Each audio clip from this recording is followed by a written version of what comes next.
மேலும் பல்வேறு செய்திகளை விரைவு செய்தி தொகுப்பில் பார்க்கலாம். சென்னை போரூரை அடுத்த ஐயப்பந்தாங்கல் அருகே அரசு புறம்போக்கு நிலத்தில் கொட்டப்படும் குப்பையில் அடிக்கடி பற்றி எரியும் தீயால் காற்று மாசு ஏற்படுவதாக அப்பகுதி மக்கள் புகார் தெரிவித்துள்ளனர். ஆயில் மில் சாலையோரமாக உள்ள அரசின் நிலத்தில் ஊராட்சிக்குட்பட்ட பகுதிகளில் சேகரிக்கப்படும் குப்பைகள் கொட்டப்பட்டு மலை போல குவிக்கப்பட்டுள்ளன. கோடைகாலம் என்பதால் குப்பை மேட்டில் அடிக்கடி தீப்பற்றி எரிவதாகவும் அதிலிருந்து வெளியாகும் கரும்புகையால் குடியிருப்பு வாசிகளுக்கு மூச்சு திணறல் போன்ற உடல் உபாதைகள் ஏற்படுவதாகவும் தெரிவிக்கின்றனர். இதுகுறித்து விளக்கம் அளித்துள்ள ஊராட்சி மன்ற தலைவர் ஜெமிலா பாண்டரங்கன் இப்பகுதியிலிருந்து கூடிய விரைவில் குப்பைகளை அகற்ற நடவடிக்கை எடுக்கப்படும் என உறுதியளித்துள்ளார்.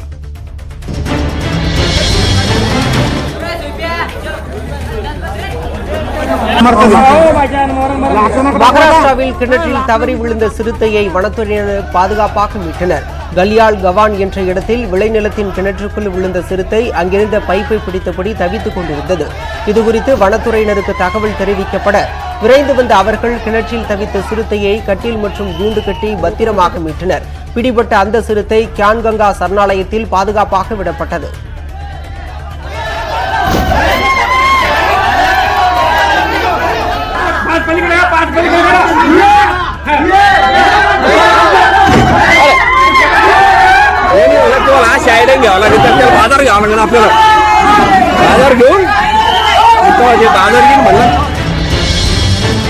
புதுச்சேரி மேல் சாத்தமங்கலம் கிராமத்தைச் சேர்ந்த பொறியியல் பட்டதாரி மோகன்ராஜ் ஒற்றை நெல்லை விதைத்து மகசூல் பெற முடியும் என நிரூபித்து காட்டியுள்ளார். பொறியியல் பட்டதாரியான மோகன்ராஜ் படித்த படிப்பிற்கு வேலை கிடைக்காததால் குடும்ப தொழிலான விவசாயத்திற்கு திரும்பியுள்ளார். இயற்கை விவசாயத்தில் அதிக ஆர்வம் கொண்ட மோகன்ராஜ் ஒற்றை நெல் விதைத்து அதன் மூலம் அதிக மகசூல் பெற முடியும் என்பதை நிரூபித்துள்ளார்.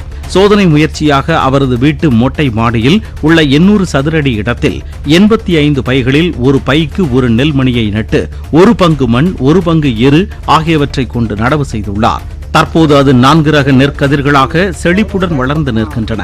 இந்த நெற்கதிர்களை அடுத்த போகத்திற்கு வயலில் விதை நெல்லாக பயன்படுத்த உள்ளதாக மோகன்ராஜ் தெரிவித்துள்ளார். மின்துறை சீரமைப்பு பணிகளுக்காக 10 மாநிலங்களுக்கு 28,204 கோடி ரூபாய் மத்திய அரசு நிதி ஒதுக்கியுள்ளது. இது தொடர்பாக மத்திய நிதியமைச்சகம் வெளியிட்டுள்ள அறிவிப்பில் மின்சாரத்துறையில் நிர்ணயிக்கப்பட்ட சீர்திருத்தங்களை மேற்கொள்வதற்காக ஆந்திரா, அசாம், இமாச்சல், மணிப்பூர், மேகாலயா, ஒடிஷா, ராஜஸ்தான், சிக்கிம், தமிழ்நாடு மற்றும் உத்தரப்பிரதேசம் ஆகிய 10 மாநிலங்களுக்கு 28,204 கோடி ரூபாய் கூடுதல் கடன் வாங்க அனுமதி அளிக்கப்பட்டிருப்பதாக தெரிவிக்கப்பட்டுள்ளது. இதில் தமிழகத்திற்கு அதிகபட்சமாக 7,054 கோடி ரூபாய் ஒதுக்கீடு செய்யப்பட்டுள்ளது. மேலும் நடப்பு நிதியாண்டில் மின்சாரத்துறை சீரமைப்பிற்காக 1,02,550 கோடி ரூபாய் மாநிலங்களுக்கு ஊக்கத்தொகை ஒதுக்கீடு செய்யப்பட்டுள்ளதாகவும் மத்திய அரசு அறிவித்துள்ளது. ஆந்திர மாநிலத்தில் அமைச்சர்கள் அனைவரும் கூண்டோடு ராஜினாமா செய்துள்ளனர். ஜெகன்மோகன் ரெட்டி ஆட்சி அமைத்து அடுத்த மாதத்துடன் 3 ஆண்டுகள் நிறைவடைகிறது. இந்த சூழலில் அடுத்த தேர்தலை கருத்தில் கொண்டு செயல்படாத சில அமைச்சர்களை நீக்க ஜெகன்மோகன் முடிவு செய்தார். அதனால் அனைவரையும் ராஜினாமா செய்ய உத்தரவிட்டார். இதில் 19 பேருக்கு மீண்டும் இடம் கிடைக்க வாய்ப்புள்ளது என்றும் சில அமைச்சர்களின் இலாக்காக்கள் மாற்றப்படக்கூடும் என கூறப்படுகிறது. இதேபோல் நடிகை ரோஜாவுக்கு வாய்ப்பு கிடைக்கக்கூடும் என்றும் கூறப்படுகிறது. வரும் 11ஆம் தேதி புதிய அமைச்சரவையின் பதவியேற்பு விழாவை நடத்த ஏற்பாடுகள் நடைபெற்று வருகின்றன. ஸ்ரீரங்கம் அருகே மதுபோதையில் ஆட்டோ ஓட்டிய நபரால் ஏற்பட்ட விபத்தில் 60 வயது பெண் பரிதாபமாக உயிரிழந்தார். திருச்சி அம்மா மண்டபத்தை சேர்ந்த ஹரிகரன் ஸ்ரீரங்கத்திலிருந்து ஆட்டோவில் சென்றபோது சாலையின் நடுவில் இருந்த தடுப்பு கம்பியில் மோதியுள்ளார். இதனால் அந்த தடுப்பு கம்பி எதிர் திசையில் வந்த பிரதீப் குமார் என்பவரது ஆட்டோவில் மோதியது. இதில் நிலை தடுமாறிய பிரதீப்பின் ஆட்டோ அங்கு சாலையோரம் நடந்து சென்ற பக்தர்கள் கூட்டத்தில் புகுந்தது. இந்த விபத்தில் ராதா என்பவர் பரிதாபமாக உயிரிழந்தார். இதையடுத்து விபத்து தொடர்பான சிசிடிவி காட்சிகளை வைத்து போலீசார் விசாரித்து வருகின்றனர்.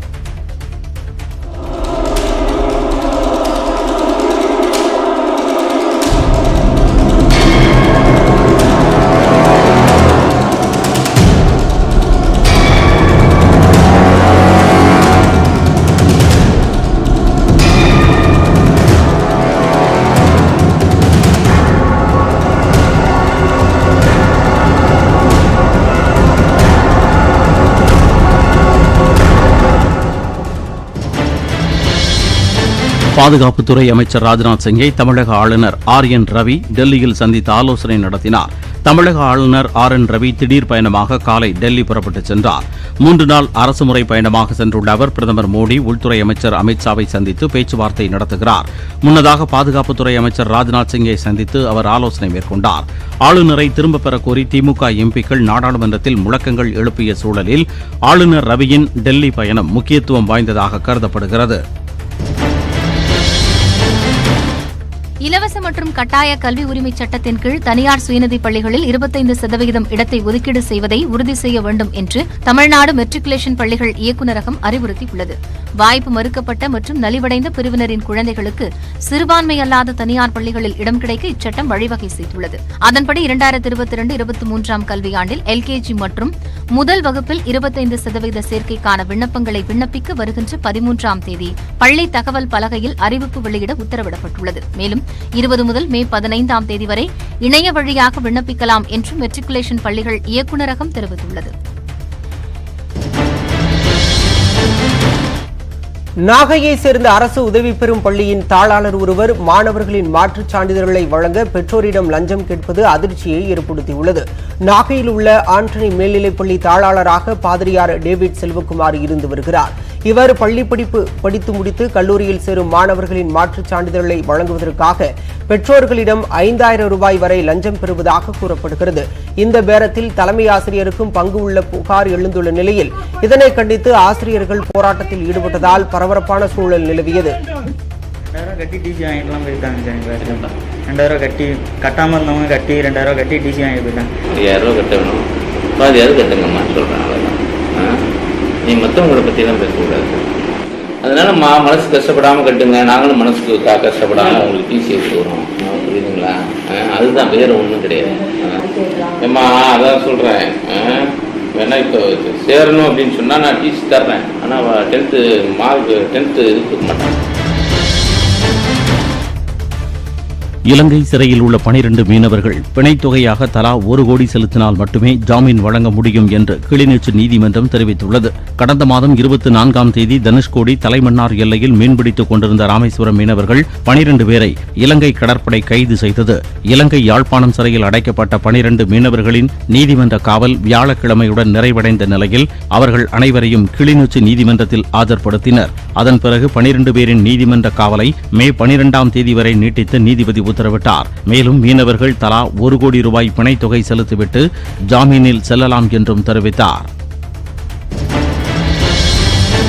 தூத்துக்குடி மாவட்டம் சாத்தான்குளம் தந்தை மகன் கொலை வழக்கில் காவல் நிலையத்தில் இருந்து ரத்தத்துடன் ஜெயராஜ் பென்னிக்ஸ் வெளியில் வந்ததாக சாட்சியம் அளிக்கப்பட்டுள்ளது. 2020 ஜூன் மாதம் நிகழ்ந்த இந்த சம்பவம் தொடர்பான வழக்கு மதுரை மாவட்ட 1வது கூடுதல் நீதிமன்றத்தில் நடைபெற்று வருகிறது. இந்நிலையில் வழக்கின் சாட்சியாக காவல் ஆய்வாளர் ஸ்ரீதரின் ஓட்டுநராக இருந்த தலைமை காவலர் ஜெய்சேகர் நேரில் ஆஜராகி சாட்சியம் அளித்தார். அப்போது கைது செய்யப்பட்ட அன்று காவல் நிலையத்திற்குள் கதறல் சத்தம் கேட்டதாகவும் மறுநாள் காலையில் ஜெயராஜ் மற்றும் பென்னிக்ஸ் ரத்தத்துடன் வெளியே வந்ததாகவும் தெரிவித்தார். இதையடுத்து அடுத்த கட்ட விசாரணையை 18ஆம் தேதிக்கு ஒத்திவைத்த நீதிபதி ஜாமீன் வழங்கக் கோரிய சாத்தான்குளம் முன்னாள் ஆய்வாளர் ஸ்ரீதரின் மனுவை தள்ளுபடி செய்து உத்தரவிட்டார். IPL கிரிக்கெட் தொடரில் டெல்லி அணிக்கு எதிரான லீக் ஆட்டத்தில் லக்னோ சூப்பர் ஜெயின்ஸ் அணி 6 விக்கெட் வித்தியாசத்தில் வெற்றி பெற்றது. இப்போட்டியில் டாஸ் வென்ற லக்னோ அணி பந்துவீச்சை தேர்வு செய்தது. அதன்படி ஆட்டத்தை தொடங்கிய டெல்லி அணி 20 ஓவர்கள் முடிவில் 3 விக்கெட்டுகளை இழந்து 149 ரன்கள் எடுத்தது. அதிகபட்சமாக தொடக்க ஆட்டக்காரர் பிருத்வி ஷா 61 ரன்கள் எடுத்தார். பின்னர் களமிறங்கிய லக்னோ அணி 19.4 ஓவர்கள் முடிவில் 4 விக்கெட்டுகளை இழந்து 155 ரன்கள் எடுத்து வெற்றி பெற்றது. 52 பந்துகளில் 80 ரன்கள் குவித்த லக்னோ அணி வீரர் குவிண்டன் டி காக் ஆட்ட நாயகனாக தேர்வு செய்யப்பட்டார்.